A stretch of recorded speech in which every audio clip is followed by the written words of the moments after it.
We need a common language, and I think that should be English. Hello, everybody. The French president, Emmanuel Macron, is fighting for his native French language and against the dominance of English. And I have great understanding for his loving his own native language. French is a lovely language. All languages are lovely. And I love my native German language too. Nothing wrong about it. But if we think of a common language, we need other criteria, I think. So I've been thinking about that. Now, the first option would probably be Esperanto. You have heard of that, I'm sure. An artificial language. Invented in the late 19th century by some very far-sighted people, of course. And there are people who speak it, but not terribly many.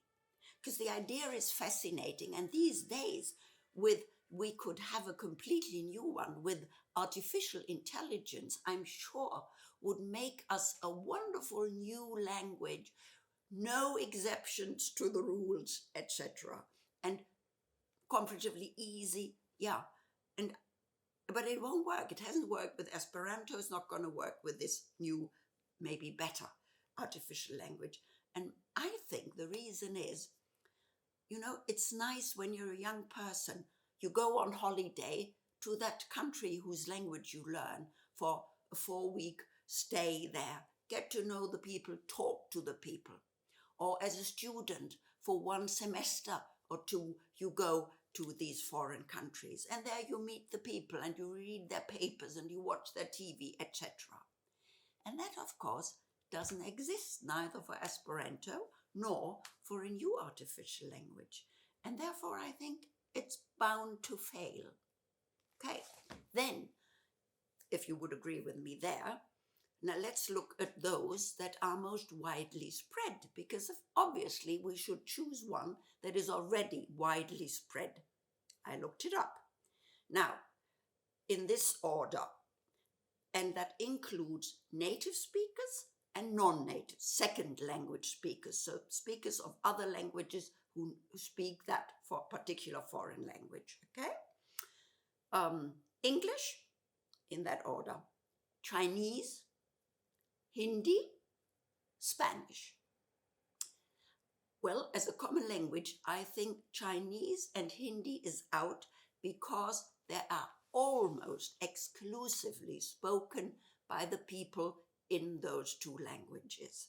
So they're not spread over the world anywhere. That leaves us with English or Spanish. And that's interesting. I didn't know. There are more native Spanish speakers than native English speakers, so for whom it's their mother tongue, as we also say. And they're by far more, so there are more Spanish native speakers, but there are far more second language speakers for English. But that is, I think, not the only reason why we should opt for English.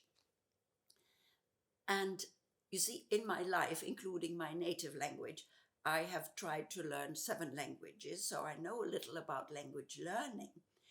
And English is by far the easiest language I've come across, for the simple reason that there is comparatively little grammar.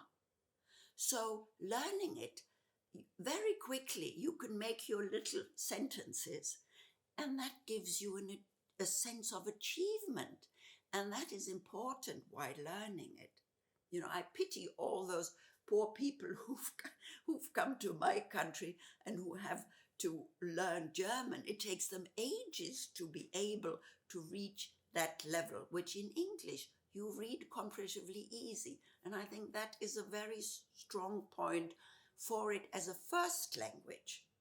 I should say too, I think that second languages and even third languages are very important.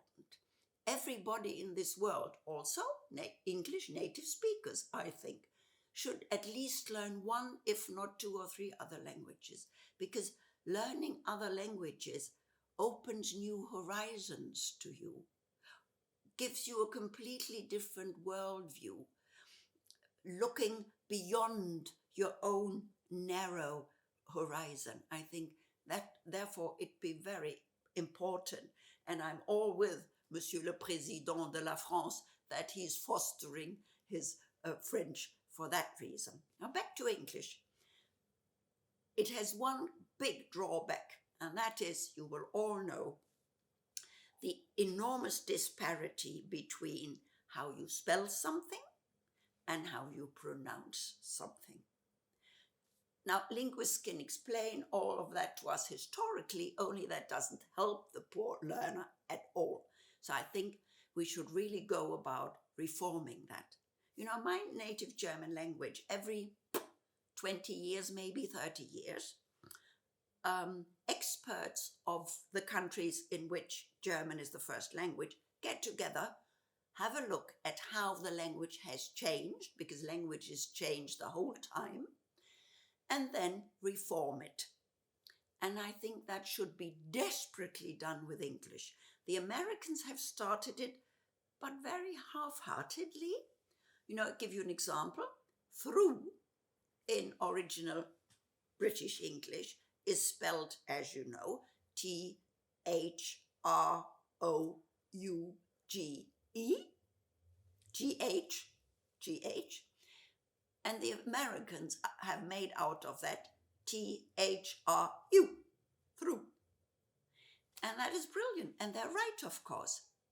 The argument against that I then hear at this point is, oh, goodness gracious, yes, but then you can't read, for example, and that's always the example, you can't read Shakespeare in the original. Well, we don't read Shakespeare in the original anyhow already. You go into the next bookshop, buy a Shakespeare edition. That is not Shakespeare's spelling. That has also changed. And I see no reason why this can't go on changing. The more so as Shakespeare himself wanted you to go to the theatre. He didn't even want you to read it, but that's another story. Okay then, I wish you all the best with learning the easiest, English, the common language, but also any other language that you feel drawn towards, the language, the people, the country, the culture that you may feel drawn towards. And we need badly, if we want to live peacefully, we need to be able to talk to each other, don't we? See you.